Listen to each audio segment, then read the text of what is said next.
Hello Mechwarriors, how is it going? Welcome to your daily dose of Mechwarrior Online. Today I am playing the Orion, Standard Orion, not 2C, Standard Orion VA. Just because I had some material lying around and I was still pre-recording for the vacation. I am still on vacation, but I'm back soon, only 2 days and I'll be back. And yeah, so this game, or these games that you will see today, they were pre-recorded before the patch with the skill tree system.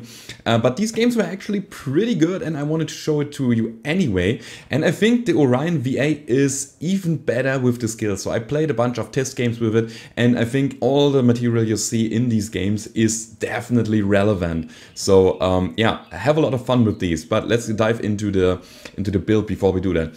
What I did here is I went for 4 SRM6 Artemis and 2 medium pulse laser with a standard engine 325. Why did I do that? Now, as you can see, everything is in the arms and it is super risky because if you lose the arms, then you are kind of helpless. I have no torso mounted weapons here and yeah, it's a high risk, high reward build because when we go to the store, I can show it to you. Because the Orion VA has a lot of quirks, especially for missiles. As you can see, we've got a 15% missile cooldown quirk, we've got a 10% missile heat generation quirk, and that is really good. So you can fire SRMs very fast and over an extended period of time. So what you want to do with that is you want to crash into the enemy firing line with your Orion and you want to wreak as much havoc as possible before they take you down. And this is exactly what we do. We have a lot of armor on the Orion as well. So we got big quirks that we amplify with skills even more, and that makes the mech really viable. So we have a very tanky mech that can dish out a lot of damage over an extended period of time, makes it very scary. Standard engine 325 here. Of course, you all have access to the new tech already. I pre-recorded that, so I don't, and I'm very jealous at the moment. I think this build would highly benefit from the light fusion engine, just because you can lose both side torsos and you're basically a stick, so losing one would be okay, and you would still be up and running. So therefore, light fusion engine in the optimized build, but at the moment I can have that. Therefore, standard 325 makes it so that you can lose a side torso, still shoot with the other side, and you are up and running. 7 tons of ammo. It might seem a bit too much, but actually with the low cooldown of the weapons, you just grind through ammo like it's nothing. And therefore 7 tons here. And only 3 double heat sinks because the heat generation quirk comes in very handy. And it's actually pretty manageable in terms of heat. I applied some skills on that. And as you can see, we got all the missile skills unlocked here, all the green ones. And yeah, missile rack helps a lot keeping up the damage when you are yeah, in the fight, because again you will use a lot of your ammunition. And I'm taking high explosive and missile spread on top of that because I'm running 6s here. Therefore the missile spread, even though I have Artemis, so every point of that helps because you want to take out components really fast, and therefore you need a bit, or every bit of pinpoint that you can get. The rest of that is additional heat management with the heat gen node. We got a bit of velocity bonus here, so therefore I went down this path, and of course every cooldown node we can get here. I got my armor bumped, as I said before, therefore the left side completely maxed out here. I'm missing 2 on the right side, armor hardening over here and armor hardening down there, but it's fine. So I think it would be too much of a point investment going down the right side. And I'm taking speed tweak because we want to get to the front line fast with that. So mobility is key in this build. We are having a heavy mech that runs relatively fast for heavy, and it is actually needed because the missiles have a limited range and they will just explode if they reach maximum range and they deal no damage there. So therefore you need to get into that range where you actually deal damage, and therefore the speed tweak, it's kind of mandatory. Also I'm taking anchor turn because I don't need torso speed here. I just actually want to face tank the enemy with the center components or the side torsos and keep my arms up and running. Therefore not too much torso twisting, and the mobility of the weapons comes from the arms, of course. I take 3 points of cool runs here. Just because additional cooling is always good, since you want to stay in the fights for a long time, and only 2 points of radar deprivation, just because I didn't have the points needed for that. So of course you could take something out in the firepower tree, but actually I wanted to have all that stuff here, so could probably reduce 1 point of cooldown or 1 point of heat generation, but I want to get to the front line and then I want to stay there anyway. This is again what I want to do, and therefore radar deprivation is not really needed. This is not a mid-range build that wants to peek and poke. You just go ahead and you kill the enemy, and therefore radar deprivation is nice to have, but not super needed. And that's the build. I wish you all a lot of fun in the 2 games that are coming. Again, these are pre-recorded games from before the last patch, so the new skill tree system was not available there yet, but the games are pretty good and I wanted to show them to you anyway. I'll be back in 2 days. I'll be streaming on Sunday. Community drops are continuing there, doing it on 7 p.m. Central European Summertime. Hope to see a lot of you there, and I'm very much looking forward for being back already. So now it's time to the battlefield. Alright, first game of the day. We are playing Incursion on the Grim Plexus, and we want to get into a really good brawl here.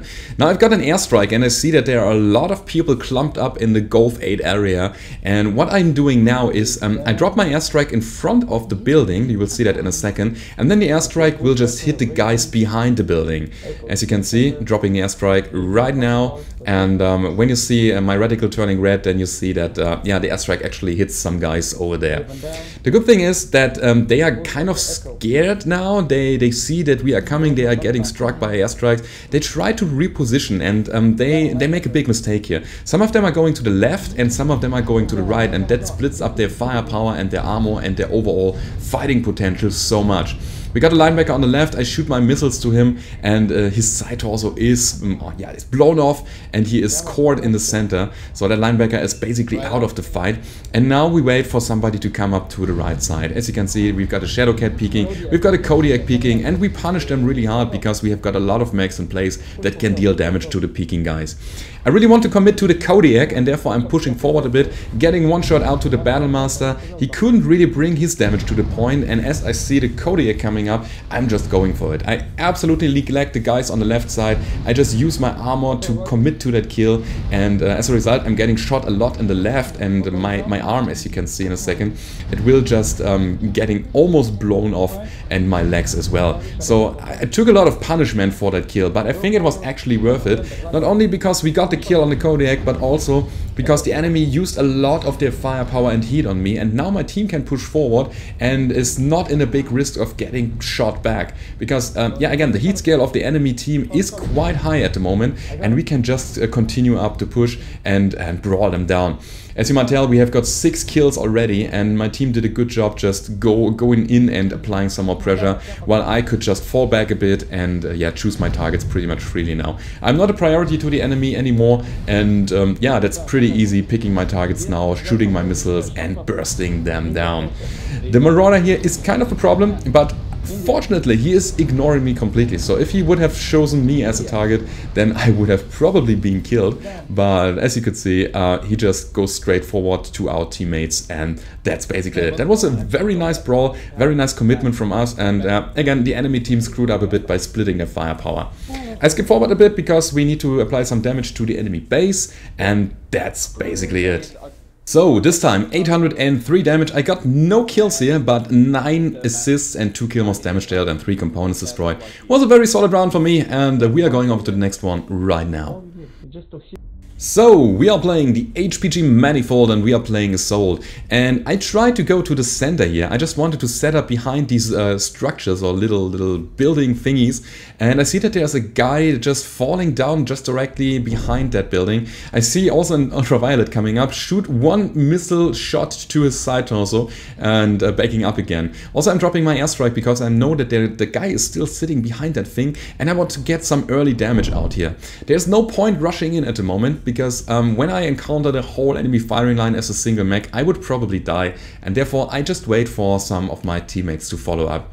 I couldn't go in there because I knew that they were kind of out of range for my missiles. I needed to commit to that, and therefore I just wait for somebody else to push. I got a Marauder to see here, which is a very scary and durable mech, so I'm just using him as my meat shield to advance a bit to the front line, and yeah, it should work out fine. We get a very quick kill on the Stalker, or basically we strip him down to nothing and then we change targets, because that Stalker is not a threat anymore, not at all. But I see that there's an Archer who tries to back up, and yeah, we want to commit to him because his armor is breached and his side torso is open, and I expected an XL engine, and this is exactly what happened here. Most archers have an XL engine. There are very few builds with a standard engine. With a light fusion engine there will be maybe some new builds coming up, but at this point I knew that there was an XL and therefore I went for it.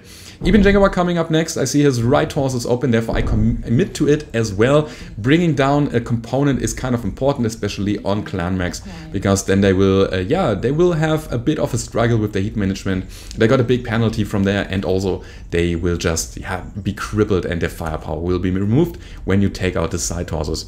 Problem down here is a Kodiak. I got a Kodiak which was kind of fresh. I got a good shot to his back, but then he turned around and I was like, should I run or should I fight? But I decided to fight because I have a very low cooldown on my SRMs, and I knew that his torso is kind of, or his structure is kind of damaged already, and all I needed to do is grind through his front armor, get one more shot to his center, and he was taken down. So that was a really interesting brawl here. Very nice experience. I wasn't sure if I could take it, but armor doesn't help if you don't have the firepower to defend yourself. And yeah, the cooldown on the Kodiak's weapon was way longer than my cooldown here, and I could just burst him down. Speaking of getting bursted down, this is exactly what the Bushwhacker and the Stormcrow did here. There were too many enemies around, and I was taken down very easily here. So that's always an issue. If you have just fewer mechs than the enemy has, then you will probably lose the encounter, and this is exactly what happened. I was very damaged. They got 2 mechs coming in on me, one on the front, one in the back, and they just caught me down and I was destroyed. But that's fine, because I had a lot of fun in this game here. I got a good amount of damage. I got a Kodiak, and it was a very, very interesting one-on-one fight with him. Anyway, got the game, got the win, 12-4 here. And yeah, let's have a look at the end score before we finish the video. Come on, end screen, pop up. There we go, 953 damage, got 1 kill, 6 assists, 2 kills damage dealt, 3 components destroyed.